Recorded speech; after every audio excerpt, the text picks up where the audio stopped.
ময়ো ভালে আছোঁ। বহুত দিনৰ মূৰত এটা ব্লগ আৰম্ভ কৰিলোঁ, এইকেইদিন কৰাই নাছিলোঁ, অলপমান হাঁহি দিলোঁ। এতিয়া মোৰ হৈছে টাইম চাইকেল চলোৱাৰ। সৰু চাইকেল এখন মই চলাই থাকোঁ। ৰখিলোঁ, বৰষুণ আহিছিল। এই গাইছ গৰমত অলপমান শান্তি পাবৰ কাৰণে বৰষুণ আহিছে। ৰাতিপুৱাৰ পৰাই বৰষুণে দি আছে।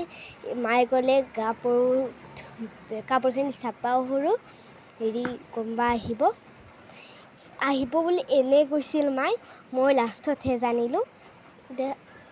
এতিয়া মই কি জানো, মই কামখিনি কৰিলোঁ।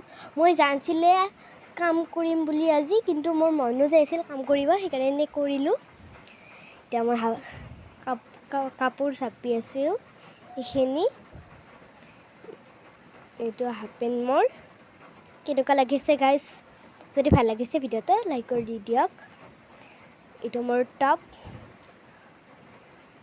মোৰ টপ কমফাই গ'লে পিন্ধো বা ঘৰতো পিন্ধো মই এনেও। কেনে লাগিছে গাইছ মোৰ টান? ভাগৰত ধৰিলে মোৰ ইমানমান কাপোৰ মানে ঘৰ-চৰ সাৰিছোঁ, সেইখিনি মই দেখা নাই আপোনালোকক, কিন্তু বহুত কাম কৰিছোঁ। কোনোবা আহিব বুলি ভাবিছিলোঁ, কিন্তু নাহিল গাইছ। এতিয়া মই চলাটো চাপিলোঁ।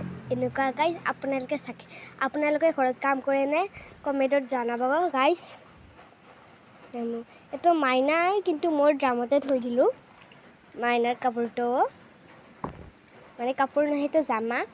এইটো মোৰ ফ্ৰক, সদায় পিন্ধো মই, পেহী দিছে মোক। ঘৰত মানে একটুপ দুই টোপকৈ পানী আহি আছেই, কিন্তু আপোনালোকক মই দুখাছোঁ থাৰ্ডত, কিন্তু আৰু মই নুধুখাওঁ। মই বাহিৰতো যাবৰ মন নাই।